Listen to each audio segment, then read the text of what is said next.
Hello again and welcome back to English Today. This is DVD 12 and the fourth DVD in your lower intermediate level. And in this DVD, we'll begin with another 2 episodes of our story, That's Life, followed by our special TV programs, which include 2 interesting discussions, one about the City of London and the other about migration. Then, in the grammar section, we will be learning more about comparative forms, and we'll be studying that very important tense, the present perfect, about how and when to use it. So, have fun. Good morning. Oh, thank you. Anne, there's a telegram for you. Oh, for me? I wonder who it's from. Oh, it's from Italy.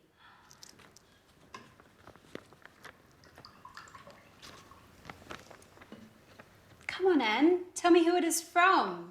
You know I'm dying of curiosity. It's from my sister, Kimberly. She says she's coming to visit me, and well, she's arriving on Thursday. Today's Thursday. Oh my God. It is. What? Oh, what? Now I have to tidy up and do the shopping, and the house needs a good cleaning as well. Oh. Slow down and calm down, Anne. We've got time. So, who's older, you or your sister? I am. And are you similar or different? Well, we're quite different. She's shorter than I am, and she's got blue eyes. Hey, what are you talking about? About Anne's sister, Kimberly. She's arriving this afternoon. Great, I can't wait to meet her. Is she as cute as you, Anne? Well, stop being silly, Jack. You're the biggest joker I know. I have to get going now. Remember, don't leave the house in a mess. Is that all she thinks about when someone is coming? Cleaning, vacuuming, tidying up and dusting? Do you think Kimberly is worse than Anne? If so, we're going to have a lot of work to do. That's right. 2 sisters means twice the work.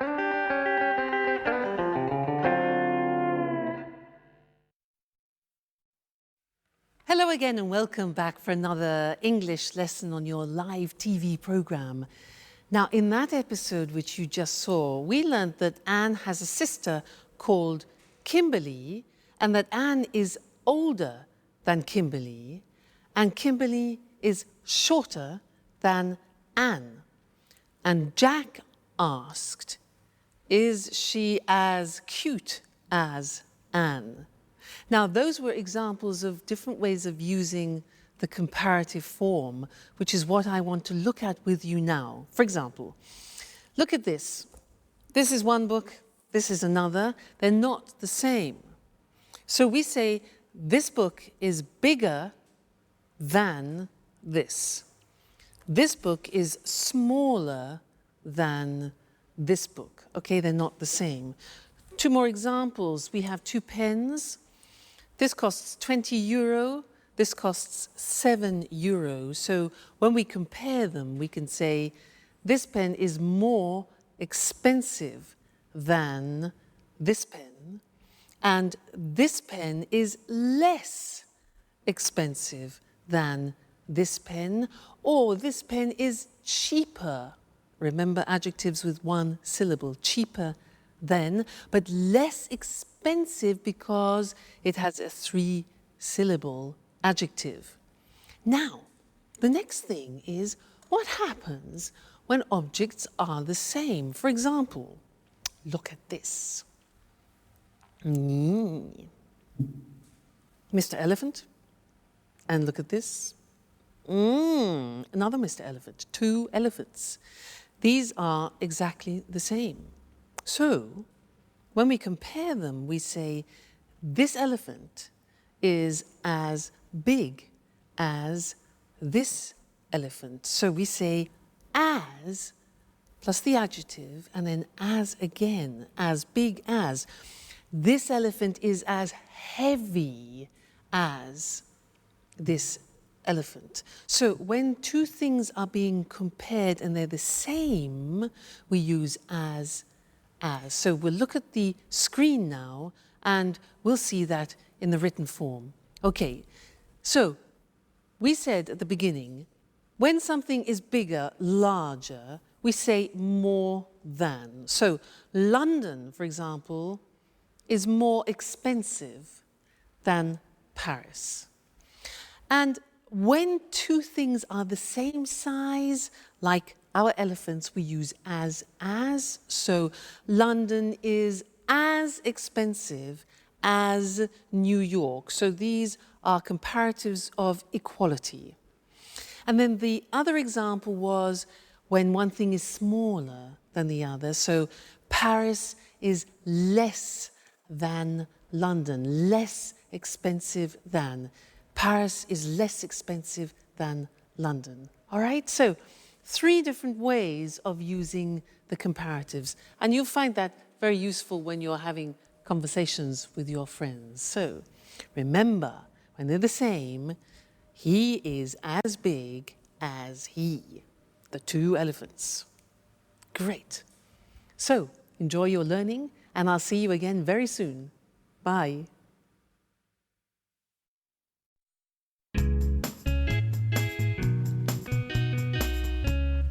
Hi, Anne. So, you must be Kimberly. It's a pleasure. I'm Jack. Hello, Jack. Anne has told me so much about you. Hi, I'm Alice. You live in Rome, don't you? So, how is life in Bella, Italy? Wonderful. My father raised me in America, though, but Italy is the most fascinating country in the world, as far as I'm concerned. Its history, the art, and of course, the best food in the world. What else could anyone ask for? And of course, the Italians are the most likable people in the world. You are 100% right. Just look at me. I'm originally from Bologna, which is one of the best cities in the world when it comes to eating well. I know Bologna well. It's a beautiful city, even if I do prefer Rome. Rome is much bigger and more exciting. So how does London compare? London isn't that bad. Apart from the weather, it certainly is much colder than in Italy. And the British are, well, how should I say this? They're less clever than the Italians. Watch yourself, Jack. Watch what you're saying. Yes. You know, Kimberly and I are both British. Well, I'm more British than she is. You're right. Well, I was talking about British men, of course. Kimberly, this is Peter and Sharon. They live in the apartment next door. It's a pleasure to meet you. So, Kimberly, Anne told us that you're attending art school in Rome. You know, I wanted to study art when I was a little girl, but in the end, I decided to study archaeology instead. That's interesting. And Peter, what do you do? I'm an actor, and I do a little singing. I'm acting in a musical at the moment. What a great career. Yes, but it's certainly less stressful than Jack's line of work. He works a lot harder than Peter. But actually, he's the hardest working person in the house. And I'm the person that has the most fun. Speaking of fun, what shall we do this evening? I would love to go out. It's been so long since I last came to London. Well, why don't we go to the cinema? Come on, Anne, that's so boring. Why don't we do something more exciting? I don't know. We could go to the pub and get something to eat. And after that, why don't we go to a disco? Wow, what a surprise. You two are completely different.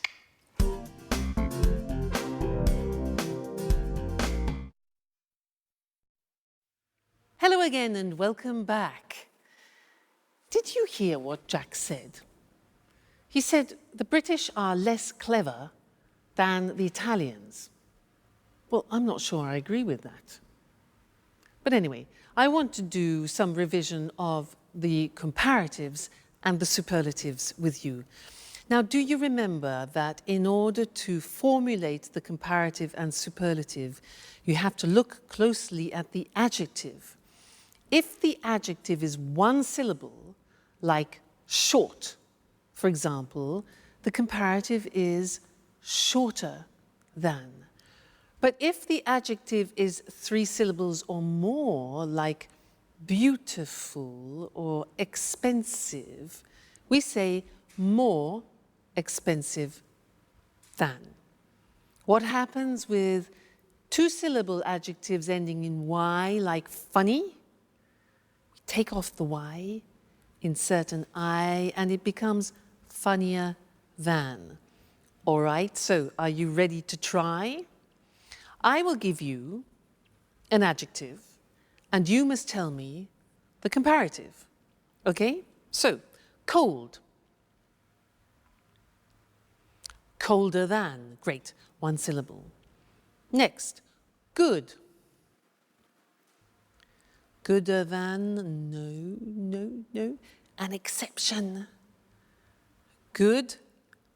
Better. Do you remember those exceptions? Very important. Don't forget, good is an exception. Good, better than. Next, likable. Yeah, likable, more likable than. Great. Dirty. Very good. Dirtier than. Bad. Yes, worse. Remember, it's an exception. Bad, worse than. Very good. Next one, far. It's another exception. Farther than. Okay. Hard. Harder than. One syllable. Difficult. More difficult than. Great. Now, superlatives. I'm going to give you an adjective and you give me the superlative. So, tasty.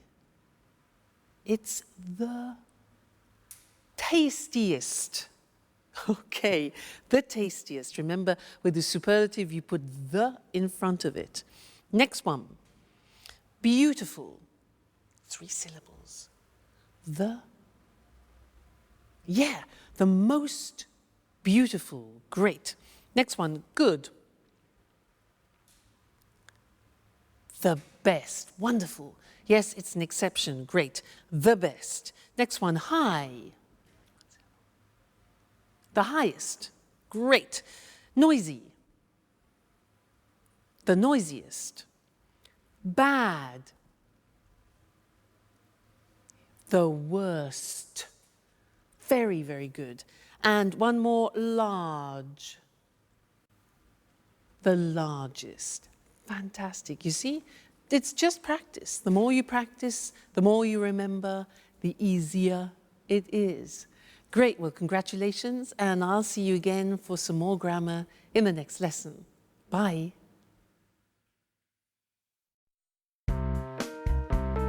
Have you finished yet? Alice! No, Jack, I haven't finished my shower. Could you ask Anne to come in here, please? She's just left. Come on, I'm pleading with you. Alice, I'm late. Okay, I've finished. Calm down. The bathroom's all yours. Finally, you've been in there for over an hour.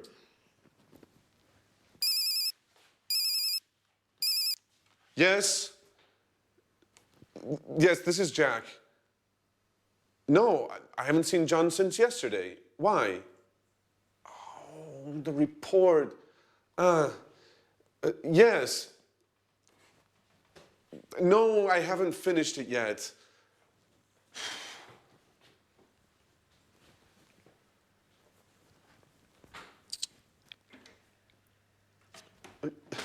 Yes, I know it's important. Anyway, I've already started writing it. Yes, I'll send it to you as soon as it's finished. Excuse me? Listen, I'll call you later. Okay.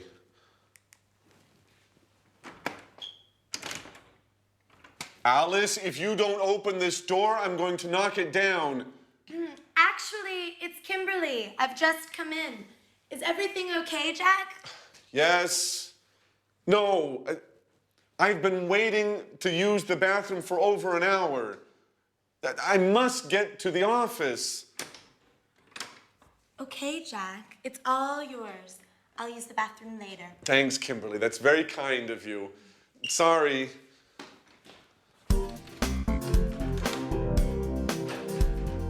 Hey, Jack, have you seen my watch? I've probably left it in there.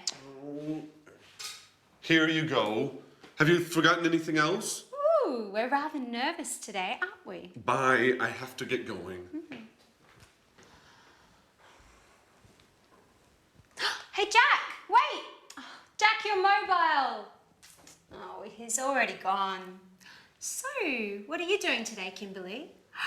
Have you ever been to Portobello Market? No, I've never been there.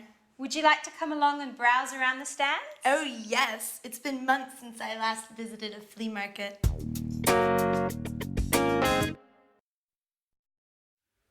Well, Jack is becoming more and more Italian, don't you think?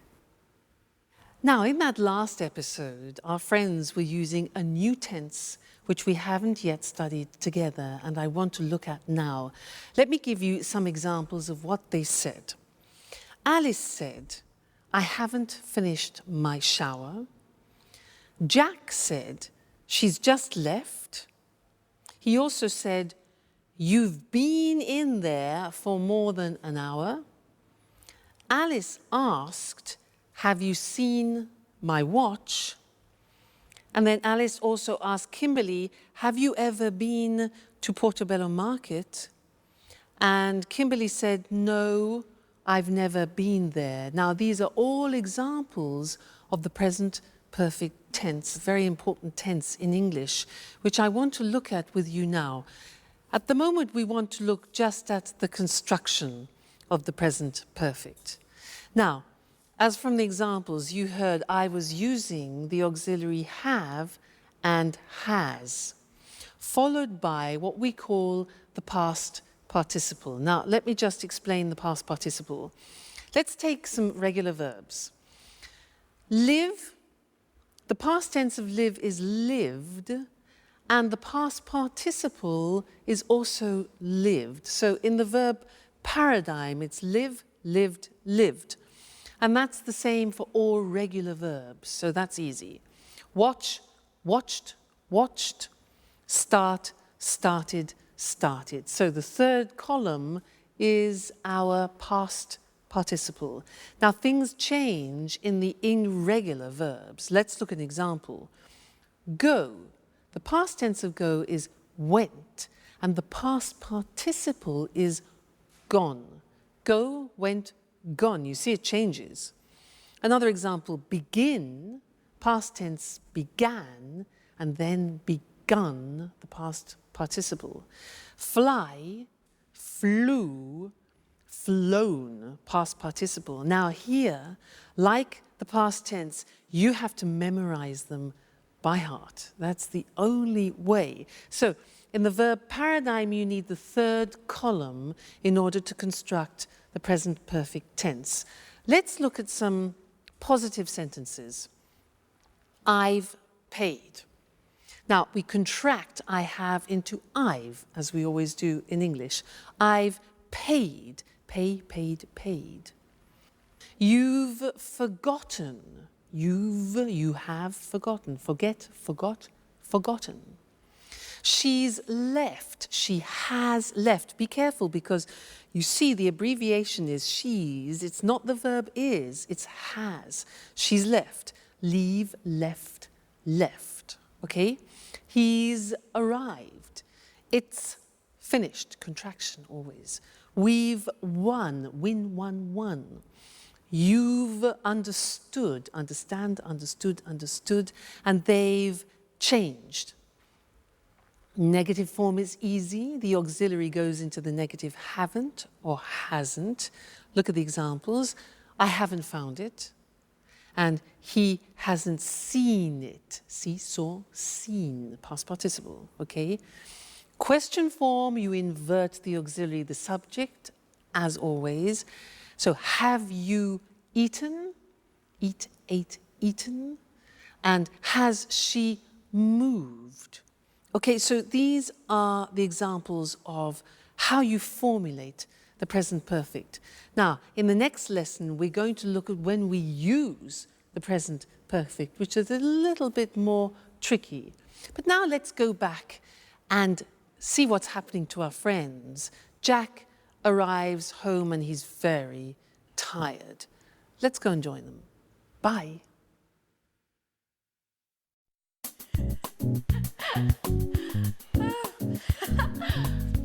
Oh, hi, Jack. Oh, what's the matter? You look awful. I'm a wreck. And I've lost my mobile.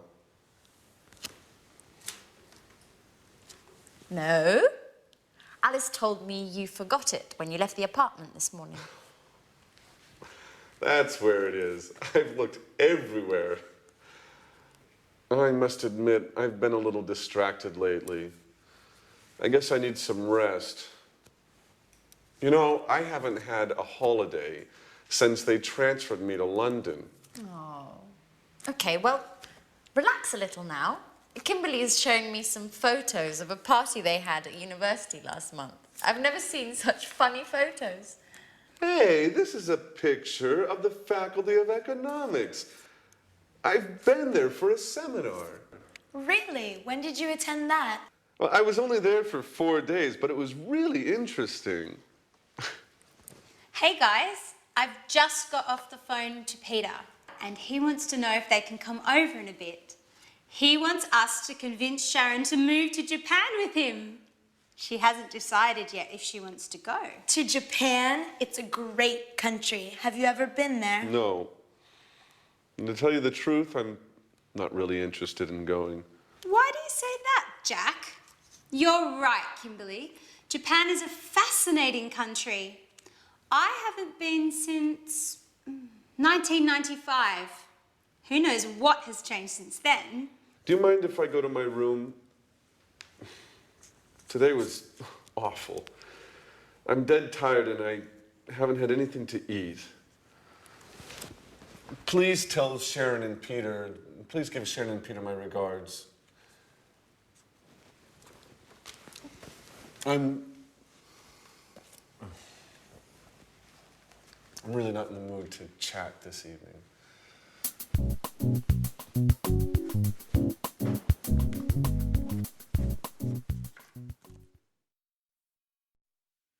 Jack, I haven't had anything to eat yet. That's just an excuse. But it's interesting for us because he used the present perfect with yet. I haven't had anything to eat yet. And in this lesson, I want to help you understand when we use the present perfect. Okay? Now, remember when we studied the past tense, I gave you an acronym, this, oil, way, on, in, last, when, ago, yesterday, because we use the simple past with definite time in the past. Well, I have another acronym for you to help you with the present perfect, and here it is. Genie. Now, these represent time words which are indefinite. They describe indefinite time. So can you guess what they are? J. J is just. I have just seen him means like 2 seconds ago, just now, recently. Just. This one here. England. Used in questions, it's ever. Okay, so have you ever been to England? Ever means sometime in your life. All right, so ever. Next one, A. I've already seen it. Already means something that you have done. It's something that is finished in the past. I've already seen it. Okay? This one here is the opposite of this. Ever. never. Good. I have never been to England. Just, ever, already, never, and this one, that's what Jack said. I haven't eaten yet. Yet means an action which hasn't been completed. So yet. I want to look at these on the screen with you now and see where we put them in the sentence, because that's important. Just, ever, already, never, yet. There they are. You see them written, just, ever, already, never, yet. So, they are indefinite time words. Look at them in the sentence. I've just come. Do you notice where it is? It's before the past participle. After the auxiliary, before the past participle. I've just come. Second example, have you ever been there? Ever is before the past participle. Great. He's already gone. It's before the past participle. And I've never seen them before the past participle seen. So just, ever, already, and never are before the past participle. Look at the last one. I haven't finished yet.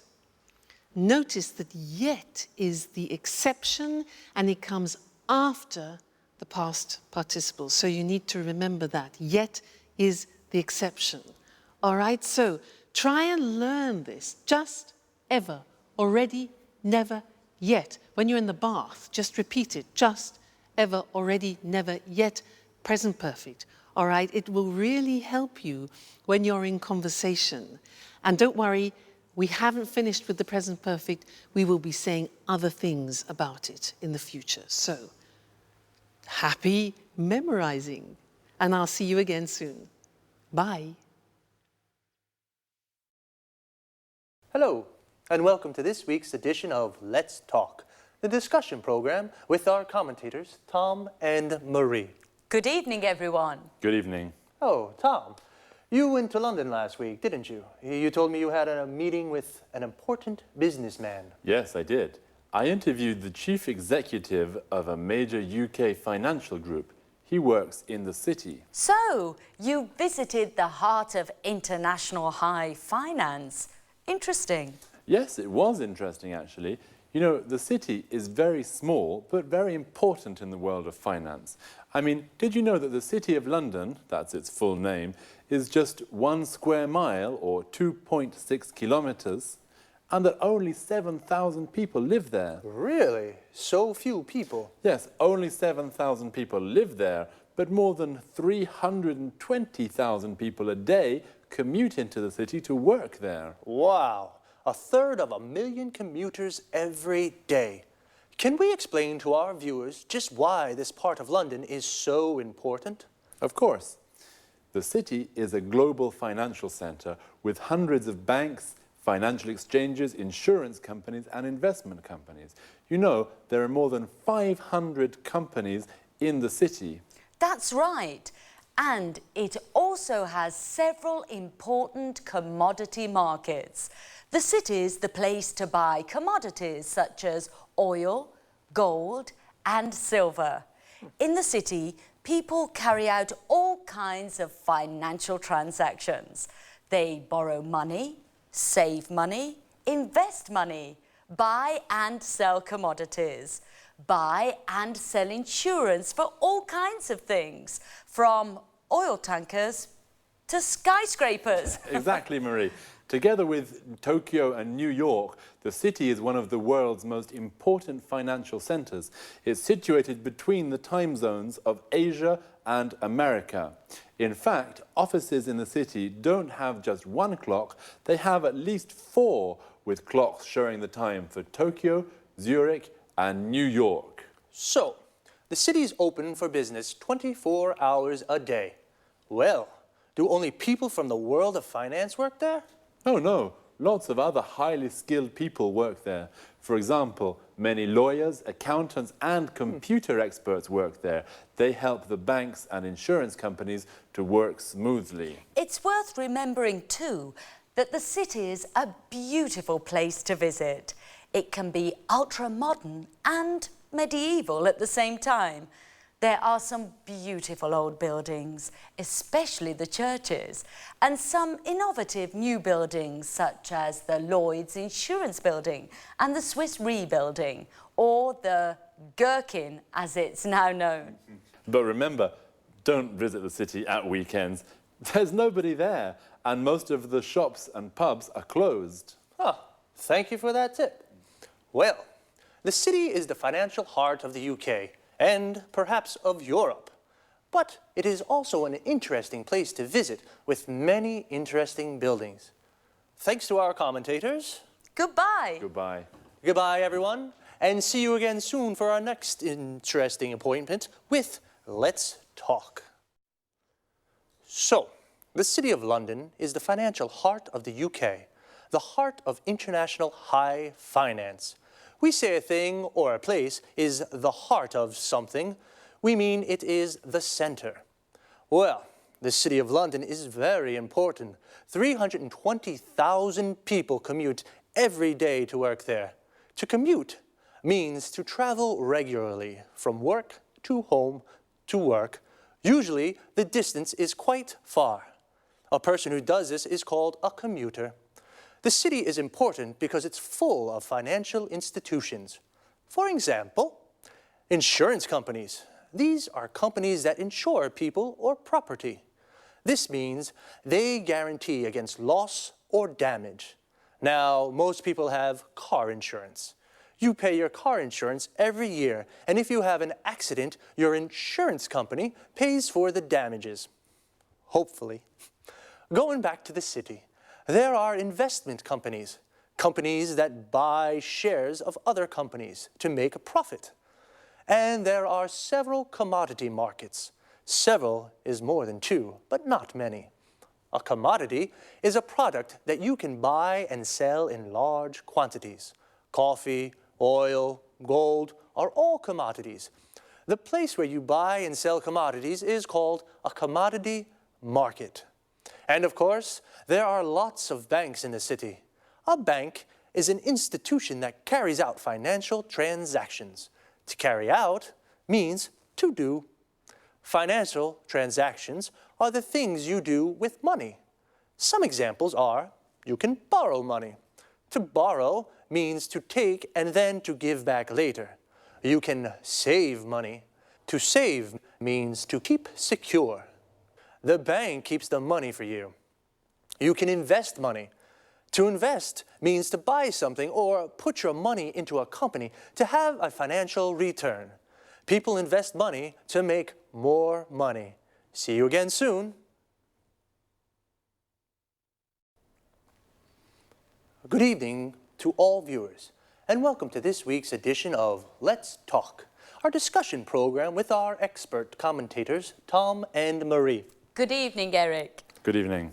Well, according to the data from the latest European conference on migration, the number of migrants arriving in Europe has increased enormously over the last 5 years. EU politicians are divided on this issue. Some of them believe that migration is a bad thing and causes lots of problems. On the other hand, other politicians maintain that migrants contribute to the developing of the economy.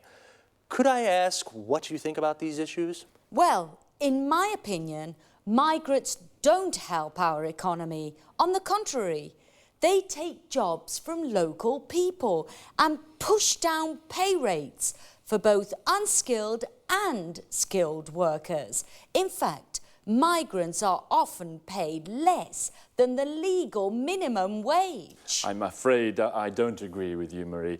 Many employers use immigration to plug labour shortages, for example, in agriculture. Farmers employ thousands of Eastern European workers to pick their crops, as they can't find local workers to do the work. Oh, that's true. In addition, there are low birth rates in most European countries, particularly in Spain and Italy. The economies of these countries need more workers, especially for difficult jobs that local people don't want to do. Exactly, and it's important to remember that migrant workers contribute to the economy because they pay taxes. Well, this only happens if migrant works legally. Unfortunately, many migrants come into Europe illegally. You're right, Eric. They come in illegally and they often form an underclass that doesn't have access to healthcare and education. That's why they sometimes get involved in criminal activities. I think some immigration is okay, especially if the immigrants are asylum seekers or refugees who can't return to their home countries. Apart from this, I think European governments should put a stop to immigration. How do you suggest they do this? Well, the EU should do more to help develop the economies of North and West Africa. This would help economic migrants, migrants who come to Europe to work, to stay at home, find a job, and develop their local economies. Come on, Marie. Today, the world is a global village. People have always moved around the world. Don't forget, for example, the millions of Europeans who migrated to North America at the beginning of the last century.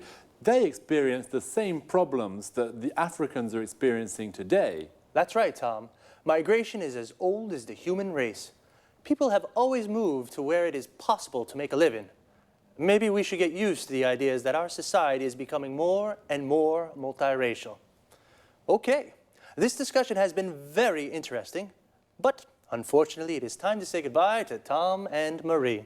Goodbye, Eric. Goodbye. Goodbye. Goodbye, and see you again soon for our next installment of Let's Talk.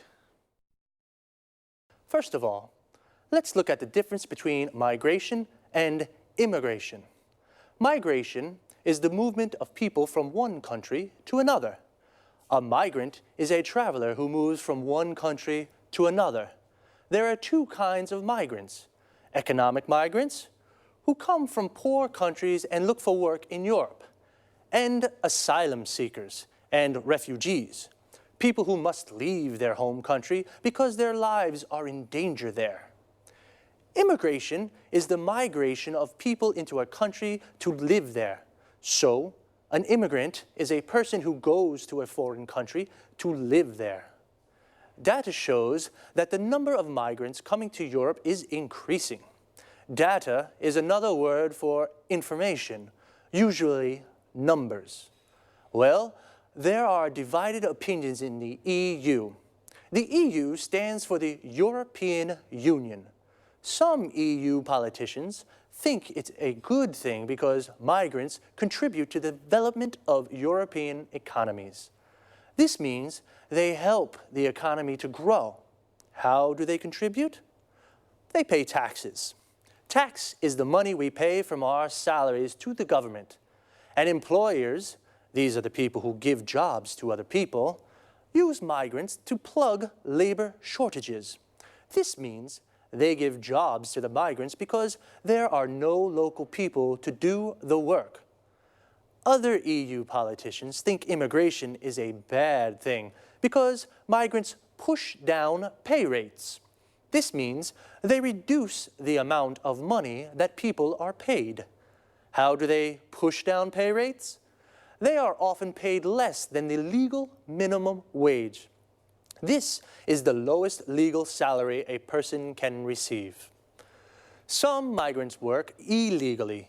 Illegally means against the law. Migrants who pay taxes work legally. Legally means following the law.